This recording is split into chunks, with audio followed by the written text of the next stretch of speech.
Now, doctors and consultants have threatened to withdraw their services from major private hospitals across the country, among them the Nairobi and Aga Khan hospitals.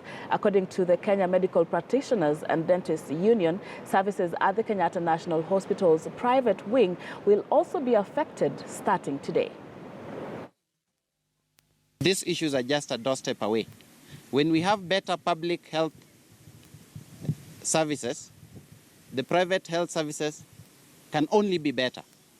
And we, as doctors of this country, are on a journey not just to make the sector better, but to make the services that we provide to wananchi more efficient. That is what this CBA is all about.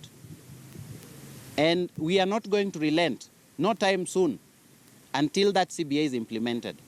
And let it be very clear in the minds of all Kenyans that we are not in negotiations for money or for anything. The government agreed and signed a collective bargaining agreement with the doctors in 2013.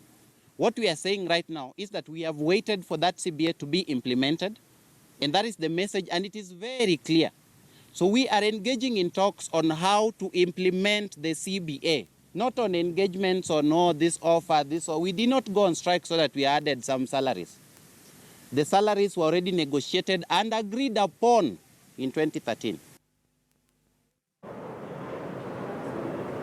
Right, and at this moment we want to cross over to our city center studios and speak to our reporter Caroline B, who has really been following this story since its onset. And good afternoon to you, Carol. We are seeing there that doctors have decided they're not going easy on their stance. What further insights can you give us on this?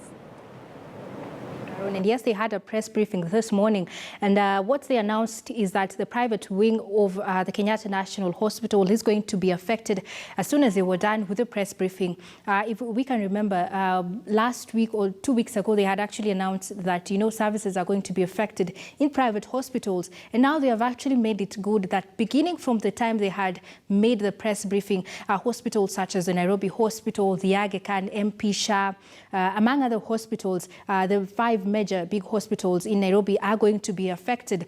And it's not only the doctors, it's also the consultants. And the consultants are majorly the ones who operate at the private wing at Kenyatta National Hospital. And well, services were still ongoing at the private wing of Kenyatta National Hospital, but not the public side of Kenyatta National Hospital. So patients had been streaming into the private wing of Kenyatta National Hospital. So that means as from today, services are no longer going to be offered at that wing, as well as other private hospitals. For the private hospitals, as from this Thursday, services will come to a standstill from the consultants and the doctors in that area. Sharon? Right, Caroline. And of course, last week we saw the nurses coming to an agreement on a return to work formula with the government and the county government for that matter. Do we see any chance that there could be a formula, an agreement, or it is only the collective bargaining agreement that the doctors want to speak about? Well, concerning the doctors, they are demanding for a 300% pay increment. And from the meetings that they had last week on Tuesday, on Thursday and on Saturday, they all ended up collapsing. The government had offered them a 50% pay increment, but the doctors insist that they want their 300% pay increment.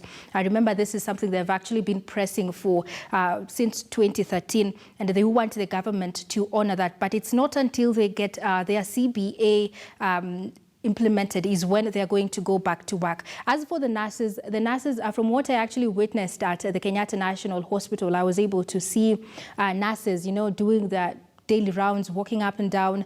But the doctors still insist that, it's not until we get our part of the bargain is when we are going to return back to work. And how this works is that the nurses, they are the ones who mainly receive the patients, but for the doctors, they are the ones who diagnose, and give the treatment.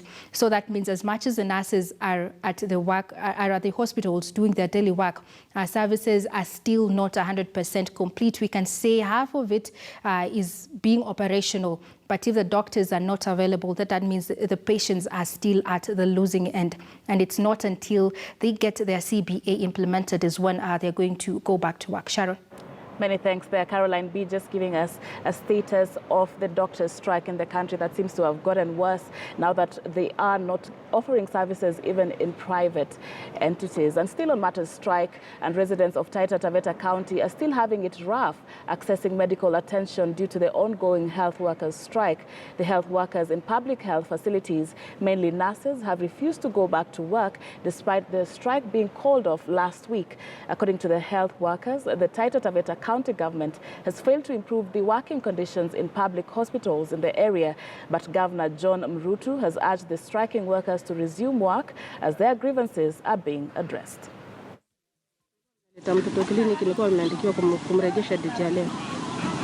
Apimwe kilo ya kila mwezi na ni makosa. Hawapo kazi. Yaani sijui kwa sababu nisikia kuna mgomo unaendelea. Sasa tumekuja kuangalia kama wamerudi kazi. Sasa wao wenyewe wanajua wao wenyewe kwa sababu wanajua ndio walikuwa suppose wawe kazi na hawakuwa. Sasa shida itakuwa kwao, haitakuwa kwa kuni. Serikali ya kaunti ya Taita Taveta iamke, kama inataka kazi ifanyike inavyofaa, waajiri watu. La pili, waongeze vifaa vinavyostahiki. Tuna uhaba wa oksijeni pale, kama mnajua, hewa ya kumpatia mtu akiwa yuko hali mbaya. Tunang'ang'ana kila siku, ni vile vitungi vidogo vidogo, vikiisha gari kimbizwe Mombasa kwenda kutafuta mitungi, saa nyingine hakujalipwa, oksijeni hakuna. Tumezungumzia hili swala kama imekuwa ni tatizo sasa. Kwa hiyo nataka kusisitiza tu kwamba wale mama wote ambao wamejifungulia hapa, gharama zake vile vile zitasimamiwa na serikali ya kaunti, manake ni kitu ambacho tumeahidi, na tunajua kwamba zile gharama za kujifungua zikiwa ziko juu, wakati mwingine zinafanya kina mama wengi wanashindwa kuja kujifungulia mahali ambapo kuna utaalamu na vifaa vizuri, wanajaribu kujifungulia nyumbani, na wengi ambao wanajifungulia nyumbani mara nyingi tunakuta kwamba tunapoteza watoto, tunapoteza kina mama ama tunapoteza mtoto na mama. Kwa hiyo nataka kuwasihi kina mama wote wale ambao wako tayari kujifungua wasiogope kuja hapa. Tutazidi kusimamia gharama zao mpaka pale wakati tutakuwa tumemaliza mazungumzo na wauguzi na madaktari wetu ili tena tuanze kutoa hiyo huduma katika hospitali zetu.